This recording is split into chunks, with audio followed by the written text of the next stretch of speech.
மதுரை மாநகராட்சியின் 46வது மாமன்ற கூட்டம் மதுரை மாநகராட்சி அண்ணா மாளிகையில் பொறுப்பு மேயர் நாகராஜன் தலைமையில் நடைபெற்றது. கூட்டத்தில் சிறப்பு அழைப்பாளர்களாக மதுரை கிழக்கு தொகுதி சட்டமன்ற உறுப்பினர் கார்த்திகேயன், மேற்கு தொகுதி சட்டமன்ற உறுப்பினர் SR தங்கபாண்டி, வடக்கு தொகுதி சட்டமன்ற உறுப்பினர் கல்லானை, தெற்கு தொகுதி சட்டமன்ற உறுப்பினர் கோபிசன் ஆகியோர் பங்கேற்றனர். கூட்டத்தில் ராணிமங்கம் மல்சத்திரத்தை இடிக்கும் பணிக்கு தடை விதிக்கும் தீர்மானம், நகரில் குப்பை அள்ளும் பணிகளை முறையாக செய்யாத அவலான் நிறுவனத்தின் ஒப்பந்தம் ரத்து உள்ளிட்ட முக்கிய தீர்மானங்கள் நிறைவேற்றப்பட்டன. கூட்டத்திற்கு பின் செய்தியாளர்களை சந்தித்த வடக்கு தொகுதி சட்டமன்ற உறுப்பினர் கல்லானை, மதுரை மாநகராட்சியில் நடைபெற்ற சொத்துவரி முறைகேடு தொடர்பாக சட்டமன்றத்தில் நிச்சயம் பேசுவோம், அப்போது எதிர்க்கட்சித் தலைவர் பதிலளிக்க வேண்டும். தூய்மை பணியாளர்களுக்கான ஒப்பந்தம், ஊதியம், உணவு வழங்குவதிலும் முறைகேடு நடந்துள்ளது, டெண்டர்களில் முறைகேடு நடந்துள்ளதாகவும் குற்றம் சாட்டினார். இதுகுறித்து மேலும் அவர் தெரிவித்ததாவது: மதுரை மாமன்ற கூட்டத்தில் ஒரு சிறப்பு அழைப்பாளர்களாக நம்மளது தமிழக வெற்றிகளத்தை சார்ந்த சட்டமன்ற உறுப்பினரும் கலந்து கொண்டோம். இங்கே ஏகப்பட்ட தீர்மானங்கள் நிறைவேற்றப்பட்டிருக்கு. அதில் சில சந்தேகங்களை மாமன்றத்தில் எழுப்பணும். ஸோ முக்கியமாக நமது மதுரையில் இந்த தூய்மை நகரம், தூங்கா நகரம், இந்த குப்பை நகரமாக மாறி இருக்கு. முழுக்க அதை சார்ந்த பிரச்சனைகள், அதுபோக தூய்மை பணியாளர்களோட நடைமுறை சிக்கல்கள், அது குறித்து அதிகமாக விவாதித்தோம். அதுபோக பள்ளி குழந்தைகளுக்கு நியமிக்கப்படும் பணியாளர்கள் தற்காலிகமாகவே நியமிக்கப்படுறாங்க. பேருந்துகள் மற்றும் பேருந்து நிலையங்களில் இலவசமாக என்ற சொல்லை பயன்படுத்தி நிறைய டெண்டர் விடுறாங்க. அதை எல்லாமே எக்ஸ்டெண்ட் பண்ணுறாங்க. இந்த மாதிரி கண்டினியூஸாக ஒரு 62க்கும் மேலே தீர்மானங்களை கோப்பைன்னு சொல்கிறாங்க. எல்லாமே பின்னறிவிப்போட டேட்டோடைய தீர்மானத்தை நிறைவேற்றுறாங்க. அது கூட பண்ணிட்டு இருக்குன்னு சொல்லியிருக்காங்க. ஸோ நம்மளோட மாற்றத்தை விரும்பும் மக்களின் ஆட்சியாக, மக்கள் மனச்சாட்சி இருக்க தலைவர் தளபதி அவர்கள் தலைமையில் செயல்படுற இந்த தமிழக வெற்றி கழகத்தின் தலைவர் தளபதி அவர்கள் தலைமையில் செயல்படுற இந்த தமிழகத்தில் இன்று மாற்றம் நம்ம மதுரைக்கு நிச்சயமாக தேவை என்பதை நம்மளோட மதிப்பிற்குரிய மேயர்களிடம் எடுத்துரைத்திருக்கிறோம். அது சார்ந்த தீர்மானங்கள் சார்ந்த என்னோட கேள்விகளை நான் கேட்டிருக்கேன். அதற்கு எழுத்துப்பூர்வமாக பதிலளிக்கிறேன்னு சொல்லியிருக்காங்க.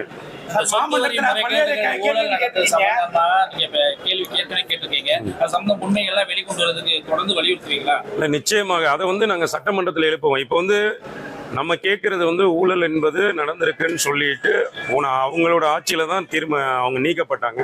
அது குறித்த செயல்கள் அனைத்தும் சட்டப்படி நம்ம சட்டமன்றத்தில் அந்த கேள்விகளை எழுப்புவோம். இப்போ நம்மளது முதல் கூட்டம் என்பதால் மக்கள் நலன் சார்ந்த பிரச்சனைகள், மதுரை மாநகராட்சியில் தற்போது உள்ள நிலவரங்களை பற்றி தான் அதிகமான கேள்வி எழுப்பணும். ஏன்னா நிறைய டெண்டர் விடுறாங்க, அதை பற்றி எந்த வெளிப்படைத்தன்மையும் இல்லை. நிறைய டேட் எக்ஸ்டெண்ட் பண்ணிட்டே போகிறாங்க, அது அவசர காலமாக நீட்டிக்கிறோன்னு சொல்கிறாங்க.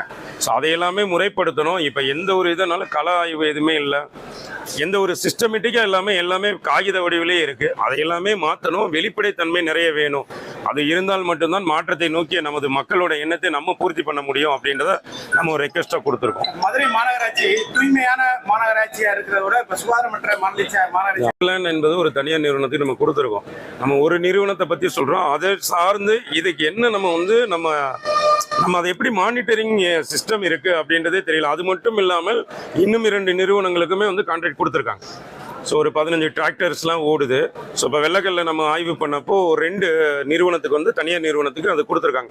அதெல்லாம் என்ன சிஸ்டமேட்டிக்காக ஃபாலோ பண்ணுறாங்கன்னு எந்த விதமான ரெக்கார்டிகள் நோட்ஸ் எதுவுமே கிடையாது. இப்போ நம்மளுக்கு தெரிஞ்ச ஒரே நிறுவனம் அவர்லேண்டை பற்றி பேசுகிறோம். அது மேஜர் போர்ஷன் இருக்குது. அது போக 2 நிறுவனங்கள் மாநகராட்சியெல்லாம் நியமிக்கப்பட்டிருக்காங்க ஒப்பந்த அடிப்படையில். அவர்களோட பணி என்ன, அவர்கள் என்ன செய்கிறாங்க என்பதை போன்ற எந்த வெளிப்படைத்தன்மையும் இல்லை. முக்கியமாக நம்மளோட பணியாளர்களில் பல பேருக்கு அவர்களோட அடிப்படை, இப்போ தூய்மை பணியாளர்கள்ட்ட சென்று பார்க்கும்போது அவர்களோட அடிப்படை தேவைகளே இங்கே பிரச்சனையாக இருக்குது. முதல்ல அந்த பிரச்சனைகளை சரி பண்ணி கொடுக்கணும் அப்படின்றதே நம்ம ஒரு கேள்வியாக கேட்டிருக்கோம். அதுக்கான பதிலை கேட்டு விரும்புகிறோம். ஏன்னா அவர்களோட உணவு பிரச்சனைகள், கான்ட்ராக்ட் கொடுத்ததில் எல்லாத்துலேயுமே சில முறைகேடுகள் நடப்பது நம்ம கண்டறியப்படுது. ஏன்னா இப்போ உணவில் தரமற்ற உணவுகள் கொடுக்கப்படுறது அவங்க கம்ப்ளைண்ட் ரைஸ் பண்ணுறாங்க. ஸோ அதையுமே நம்ம அதை எல்லாமே சரி பண்ணி கொடுக்கணும்னு ஒரு வேண்டுகோள் வச்சுருக்கோம். ஒப்பந்தம் நிறுவனம் நீங்க சொன்ன மாதிரி ஏற்கனவே ஒரு ஊழல் முறைகேடு நடந்ததா அவர்லாம் ஒப்பந்த நிறுவனம் மணல் கல்லையெல்லாம் கொட்டி ஒரு கேள்விப்பட்டிருக்கோம்.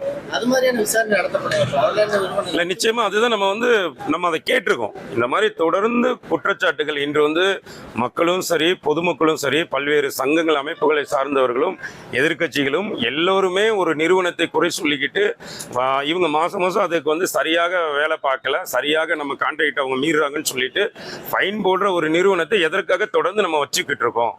அதை நீக்குவதற்கோ இல்லை மாற்றம் செய்வதற்கோ புதிதாக எதற்காவது கட்டுப்பாடுகளோட பண்ணலாம். ஏன்னா இது முன்னாடி ஒரு கான்ட்ராக்ட் போட்டிருக்காங்க. அதன்படி இந்த நிறுவனத்தோட வாகனங்கள் அனைத்தும் இருக்குமா, இல்லை அது சரியான முறையில் நிர்வகிக்கப்படுதா? ஏன்னா ஒர்க் ஷாப்பில் போய் அதெல்லாம் ஃபாலோ பண்ணுறாங்களா? எந்த சிஸ்டமேட்டிக்குமே இங்கே இல்லை. அதை கரெக்டாக யார் ஃபாலோ பண்ணுறாங்க அப்படின்ற வெளிப்படைத்தன்மையும் இல்லை. ஏன்னா நம்ம ஒரு கான்ட்ராக்ட் போட்டோம், அந்த கான்ட்ராக்டில் நிறைய குளறுபடிகள் இருக்குது, அவங்களோட பணியில் குளறுபடிகள் இருக்கும் பட்சத்தில் அதை நம்ம சரி செய்யறதுக்கான எந்த முயற்சிகள் எடுக்காமல் ஒரு நிறுவனத்தின் பெயரை தவறாக சொல்கிறோமே தவிர நம்ம அந்த நிறுவனத்தை பற்றி என்ன நம்ம டேட்டா எடுத்திருக்கோம், அதில் என்னென்னலாம் குளறுபடிகள் இருக்குது, குறைபாடுகள் இருக்குது, அதை நம்ம கண்டறிஞ்சிட்டோம்னா நம்ம இந்த கான்ட்ராக்டை ஒன்று கேன்சல் பண்ணணும். இல்லையா இந்த கான்ட்ராக்டை வந்து 5 ஜோன் இருக்குது, இந்த 5 ஜோனுக்குமே பிரித்து மற்ற நிறுவனங்களுக்கும் கொடுத்தோம்னா இது கொஞ்சம் உறுதியாக அந்தந்த ஜோனில் யார் வேலை பார்க்கலன்றது நம்மளுக்கு கொஞ்சம் ஈஸியாக கண்டறியப்படும். புதிதாக ஒப்பந்தங்கள் கொடுக்கப்படுறப்போ அவங்க நிச்சயமாக ஆட்சி மாற்றம் ஏற்பட்டிருக்கு, இது ஒரு மக்களாட்சியாக இருக்குது. தலைவர் தளபதி அவர்கள் நேரடியாக ஒவ்வொரு குற்றச்சாட்டுகளையும் கண்காணிச்சுட்டு இருக்காரு. அப்படின்ற ஒரு மாற்றம் நிச்சயமாக நிகழ்வுன்ற நம்பிக்கை இருக்கு. அதை நாங்கள் வந்து ஒரு வேண்டுகோளா வச்சிருக்கோம். இது வந்து செவிவெளி செய்தி தான் கேட்டிருக்கோம், எதுமான ஆதாரங்கள் எதுவும் நம்மளிடம் கிடையாது. நம்ம வந்து களத்துக்கு செல்றப்போ மக்கள் அதிகாரிகள் அல்லது பணியாளர்களை சந்திக்கிறப்போ நிறைய முறைகேடு நடந்ததா நம்மளோட கவனத்துக்கு வருது. அது எந்த விதமான ஆதாரங்கள் நம்மள இருக்குது அதையுமே நம்ம கேள்வியா மாமன்றத்திட்ட கேட்டிருக்கோம். டெண்டர்ல முறைகேடு நடந்திருக்கு. ஏன்னா ஒரு குறிப்பிட்ட நிறுவனத்துக்கு தொடர்ந்து நம்ம டெண்டர் அளிக்கிறப்போ நிச்சயமாக முறைகேடு நடப்பதற்கான வாய்ப்புகள் இருக்கு. ஸோ அது வந்து இன்னொன்று என்னன்னா டேட்டா எக்ஸ்டெண்ட் பண்ணி கொடுத்துட்டே இருக்காங்க. ஸோ அது எந்த லெவலுக்கு அதில் சட்ட நடைமுறைகள் ஃபாலோ பண்ணது, வெளிப்படைத்தன்மை இருந்ததா போன்ற கேள்விகளை நம்ம கேட்டிருக்கோம். நிச்சயமாக ஒரு மாற்றம் நிச்சயமாக வேண்டும் என்பதை, ஏன்னா இது தமிழ்நாட்டில் இன்னொன்று அடிப்படையாக இருக்கிறது மாமன்றத்தில் இருக்கிற அந்த மக்கள் பிரதிநிதிகள் தான். இங்கே நம்ம அடிப்படையில் இருந்து சில விஷயங்களை பண்ணணும்னா இது முக்கியமாக இருக்குன்றதா இந்த கூட்டத்திலேயே நாங்கள் முக்கியமாக கலந்துக்கிட்டோம். சார்ந்து வந்து நாங்கள் எங்களோட கழகம் சார்ந்து பொதுமக்கள் சார்ந்து விவாதிச்சுட்டு அதுக்குரிய கோரிக்கைகள் நாங்கள் முன்னோம். பொதுமக்களுடைய அடிப்படை பிரச்சனைக்கு மாமன்ற கூட்டத்துல வந்து பேச வருவீங்களா? நிச்சயமாக கலந்துக்குவோம். ஏன்னா நம்ம இப்போ அதிகாரிகளை சந்திச்சு கொடுக்குறோம். அதே அந்தந்த இதுல இன்னொரு விஷயம் என்ன நடக்குதுன்னா அந்தந்த பகுதி கவுன்சிலர்கள் இதை ஒரு தனிப்பட்ட விஷயமா எடுத்துக்கிறாங்க. நாங்க அவங்க கிட்ட ஒரு இதன் மூலியமாவே நான் ஒரு வேண்டுகோளா வைக்கிறேன்.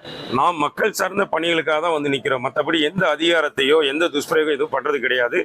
எந்த விதமான எங்கள் தலைவர் தளபதி அவர்கள் ஏற்கனவே தமிழக முதல்வர் சொல்லியிருக்காங்க, எங்களோட ஆட்சி சுத்தமான ஆட்சியா இருக்கும், ஊழலற்ற ஆட்சியா இருக்கும்னு சொல்லிட்டு எந்த விதமான முறைகேடுகளிலேயோ நமது கழக நிர்வாகிகளோ அரசு நம்மளோட மக்கள் பிரதிநிதிகளும் நிச்சயமா கலந்துக்க மாட்டாங்க. அதை வந்து கவுன்சிலர்களும் அதை எடுத்துக்கிட்டு மக்கள் சார்ந்த பிரச்சனை இணைந்து செயல்படுறதுக்கு இது. ஏன்னா முந்தைய ஆட்சிகளை வந்து அந்த சட்டமன்ற உறுப்பினர் அந்த வாய்ப்பை கொடுத்தாங்களான்னு தெரியல. ஆனால் நாங்கள் மக்கள் சார்ந்த பணிகளுக்கு அனைவருடன் இணக்கமாக போக தயாரா இருக்கோம். அது கவுன்சிலரா இருக்கட்டும், எந்த ஒரு மக்கள் பிரதிநிதியாக இருந்தால் அவங்களோட இணைந்து செயல்பட ரெடியா இருக்கும். அதை முதல்ல அவர்கள் புரிந்து கொள்ள வேண்டியது, தனிப்பட்ட நபர்வா நினைக்காம மக்கள் சார்ந்த தேவைகளை பூர்த்தி செய்வதற்கு நம்மோட இணைந்து அவங்களும் செயல்படணும். ஆமா, இல்ல அது அவங்க வந்து இருக்குன்னு சொல்றாங்க. ஆனா களத்துக்கு நாங்க டெய்லி போறோம், நாங்க டெய்லி மக்களை சந்திக்கிறோம்.